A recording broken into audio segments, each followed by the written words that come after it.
Surat demolition મામલે ધારાસભ્ય જિગ્નેશ મેવાણીની આક્રોશ સાથે પ્રતિક્રિયા પોલીસ કમિશનર, મ્યુનિસિપલ કમિશનર અને જિલ્લા કલેક્ટરને ખબર નથી તેમની નાક નીચે કોણે ડિમોલેશન કર્યું. ડિમોલેશન કોણે કર્યું તે ખબર ન હોય તો મ્યુનિસિપલ કમિશનરે રાજીનામું આપી દેવું જોઈએ.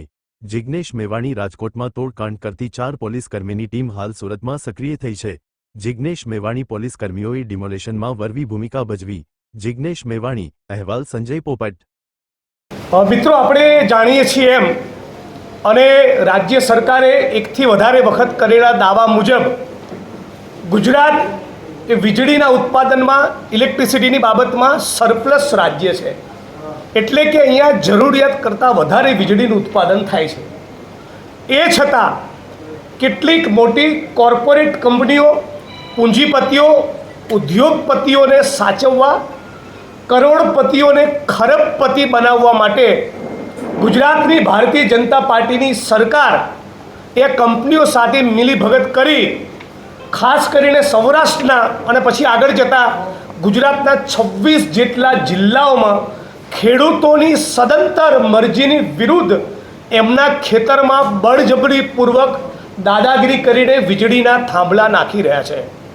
આ વીજળીના થાંભલા નાખી રહ્યા છે એ દરમિયાન પોલીસ પ્રશાસન જે પ્રમાણેની જબરદસ્તી અને જોર જુલમ વર્તાવી રહ્યા છે, જે પ્રમાણે બેન દીકરીઓ માતાઓને સુરેન્દ્રનગર જિલ્લાના ધ્રાંગધ્રા તાલુકાના કોંટ ગામે, સાપકડા મોરબીના ગામે, દ્વારકામાં અન્ય જગ્યાએ જે પ્રમાણે બેન દીકરીઓ માતાઓને મારી, જે પ્રમાણે યુવાનોની બોછી પકડી ગરદન પછડી, જે પ્રમાણે પશુ કે જાનવરને ઢસડતા હોય એ પ્રમાણે ખેડૂતોને વીંઝોળીને ફેંકી દીધા, ખેડૂતના ખેતરમાં ઘૂસી એમની ખાનગી જગ્યાના તાળા તોડ્યા, બહુ જ બેહુદું અને અમાનવી કહી શકાય એ પ્રમાણેનું વર્તન કંપનીઓના ઇશારે ગુજરાતની ભાજપ સરકારે કરેલું છે.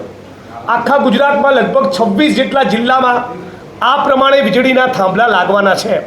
હું ગઈકાલે ધ્રાંગધ્રાના કોંટ ગામની મુલાકાત લઈ આવ્યો, જે 67 મીટરની ત્રિજ્યામાં જેટલા વ્યાપમાં વીજળીનો થાંભલો પેલું સ્ટ્રક્ચર ઊભું કરવાનું હોય છે એ સિવાયની જગ્યામાં લગભગ 1.5 કિલોમીટર સુધીનો એરિયા આ કંપનીઓએ સંપૂર્ણ ગેરકાયદેસર રીતે કાનૂન, બંધારણ, કાયદાકીય જોગવાઈઓની ઉપરવટ જઈ ખેડૂતોની મરજીની વિરુદ્ધ, જાણે ખેડૂતોનું કોઈ અસ્તિત્વ જ ના હોય એ પ્રમાણે ચારે બાજુ દોરડા ખેંચેલા છે, પોતાનો માલ સામાન પાથરેલો છે.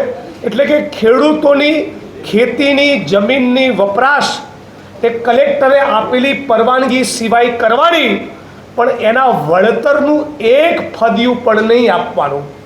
અને જો વળતર માગે તો પોલીસને આગળ ધરી બેફામ રીતે એમની સાથે મારકૂટ કરવાની.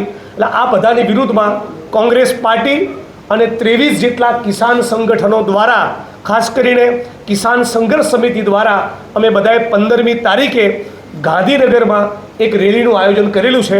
રેલીમાં 1111 જેટલા ટ્રેક્ટરો ગાંધીનગર પહોંચશે અને ગાંધીનગર પહોંચી અમે સરકારને ચેતવણી આપવાના છીએ કે પૂંજીપતિઓ, ઉદ્યોગપતિઓ અને આ કંપનીઓની દલાલી બંધ કરો. બાકીની વાત વિગતે આ મુદ્દા પર વધારે ગહેરાઈથી કામ કરી રહેલા અમારા કિસાન કોંગ્રેસના સાથી પાલભાઈ અમલે તમારી વચ્ચે મૂકશે.